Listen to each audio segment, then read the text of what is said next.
Hello mga idol, kumusta kayong lahat? Sobrang namiss ko kayo at kakagising ko lang, tingnan nyo yung mukha, mukhang walang magandang gagawin. At for today's video ay pupunta tayo ng Baguio at yan, kakagising ko lang at naghanda na ako ng Baguio, nakikita nyo naman at tara, samahan nyo ako.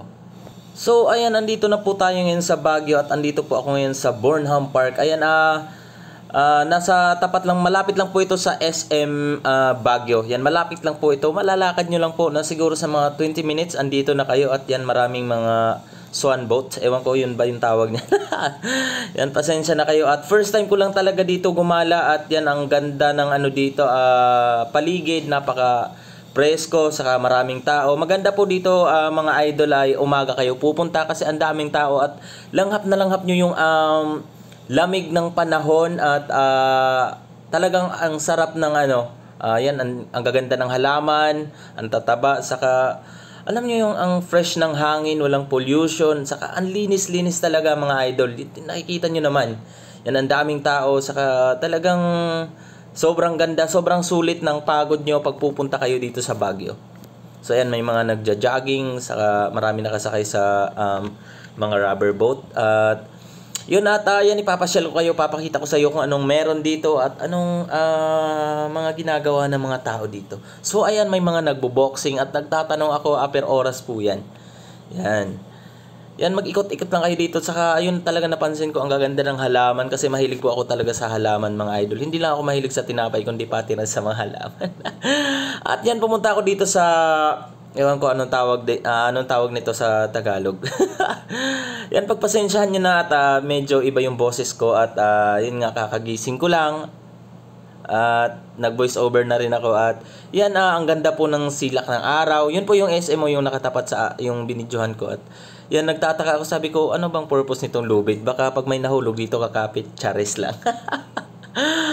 Yan, ang dami nag-i-enjoy dito. Saka nagtatanong ako magkano yung sa boat, per oras po siya. Din yan, dumiretso ako dito sa mga damit na susuotin. Kumbaga parang costume.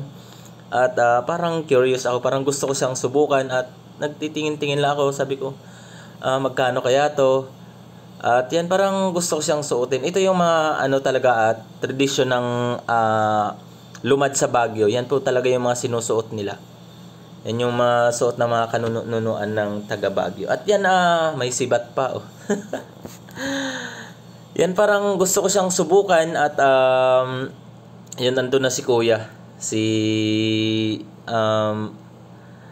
papangalanan natin siya si Mang Berto.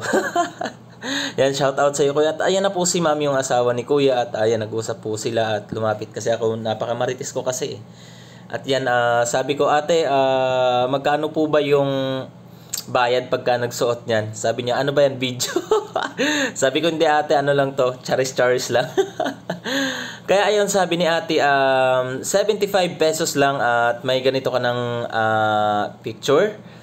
Parang souvenir na rin siya at yan, sabi ko, 75 pesos lang, wala nang ibang babayaran. Sabi ko, pwede na akin na yung damit. Charis lang.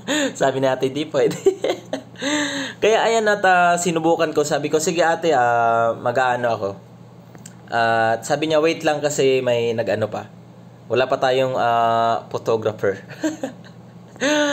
So ayan, nagtatanong-tanong sa ate. Nahihiya na ako, kaya wag mo na akong videoan ko.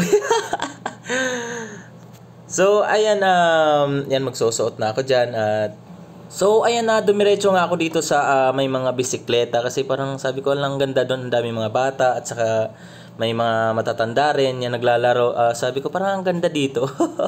Ayan, dumiretso na ako dito kasi nga wala akong taga-video, ako lang mag-isa at yun, dumiretso ako dito at nagtatanong ako, sabi ko, kuya, magkano ba yung rent ng bisikleta? Sabi 150 daw per oras. So ayan, yan, nakita nyo na 150 per oras. Yan. Yan, pwede na kayo magbisikleta.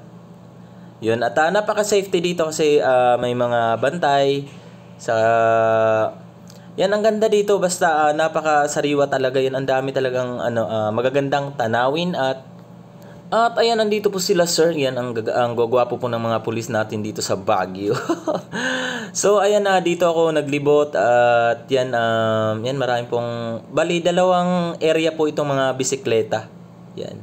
Yan, kung gagala kayo dito, yan makikita yung sinasabi ko. Dalawang area po. Yan, yan ang daming klaseng bisikleta kung anong gusto nyo. At yan, pwede kayong, ang lawak ng ano dito, ang lawak ng kalsada. Saka yun nga, sabi ko napaka-safety kasi may mga pulis dito nagbabantay, walang mga snatcher, walang ganon.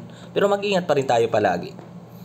So, ayan lang at sana nagustuhan nyo to ang video na to at sana andyan pa rin kayo kahit hindi tayo nagbe-bake ng tinapay. At yun lang, maraming salamat sa panonood.